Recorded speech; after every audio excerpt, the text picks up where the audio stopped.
way that they were so confident that they knew that the reading in the masses is so well established. And even like today, you find these Qira'atul Amma, which the Qur'an that we read the Quran on. Actually, it was called the Qira'atul Amma by our Salaf. So they were so confident that this Qira'atul Amma will be all pervasive and it will infiltrate far and wide, that even if these singular readings are transmitted, they will just be on the sides, on the margins.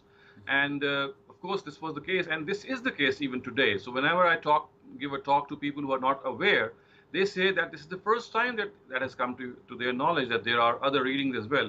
And I said this is design because the transmission of the ilm al-khassa, which is of course these qira'at, was confined to the scholars. So even today, only the scholarly community knows about it. So As far as the masses are concerned, they don't have an just inkling. and just for people to know that this term this term al qira'atul amma, from what I've understood is what you're saying is that it's like a proto qira'at. It's Mhm. pre these qira'at, but it is the reading of the Quran. It's called the general. In Arabic, it just means the general reading or the common Mhm. recitation. Al qira'atul amma.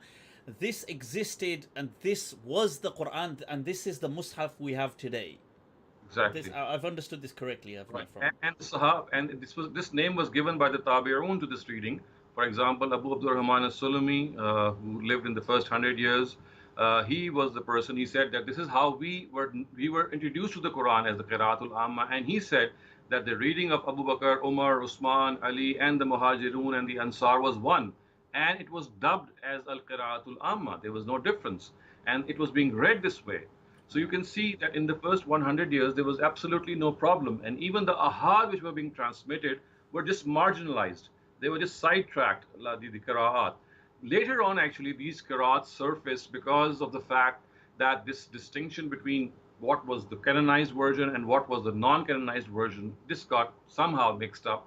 And as I said, Imam Shafi, when he said that ilmul khassa belongs to the scholar, the scholarly tradition made it upon themselves that it is incumbent upon them to preserve this ilmul khassa. So that preservation is what we find in our tafsir books, in our qiraat books, in our hadith books, and in so many books, but never in the masses. In the masses, the only qiraat that we find is al qiraatul amma, except. Now there is an exception, and those 11 countries which have a different Quran, of course, and these 11 countries have 4 different Qurans. So I went there to Morocco, and I found out that this was actually the work of a ruler in the third century who was the Qazi of Kirwan, who said that at a certain point of time we will adopt this particular reading, and the reason for that being that Imam Malik, the fiqh of Imam Malik was in vogue in the North African continent. And Imam Malik preferred the reading of Nafi, which is a different variation of the reading that we have. It's different from the Qira'atul Amma. And they said, okay, because we prefer Malik to be our faqih, he's our jurist, and Malik prefers Nafi, so we'll adopt the reading of Nafi. So this is how the reading of Nafi got imposed in the African continent in about the third century, the later part of the third century, and ever since then it has been going on. So the only exception are those 11 countries in which a different recitation of the Quran was imposed by the authority of the state. Masses don't have this ability to accept or reject. So when you do it from the top, it's like an interference in which people said, okay, this variation is something that we will accept.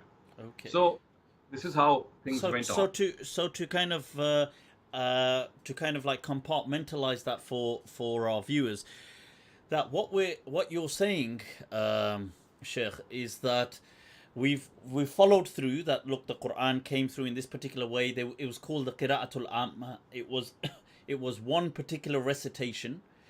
Um, these things, by the way, for those that don't, people that don't know, these varied readings or these variants are called qira'at, popularly known by the seven, seven readers, and then from them you've got two further people transmitting, 14 in total, and some people have taken them up to in their 20s, 30s, and even up to 50 different recitations that existed.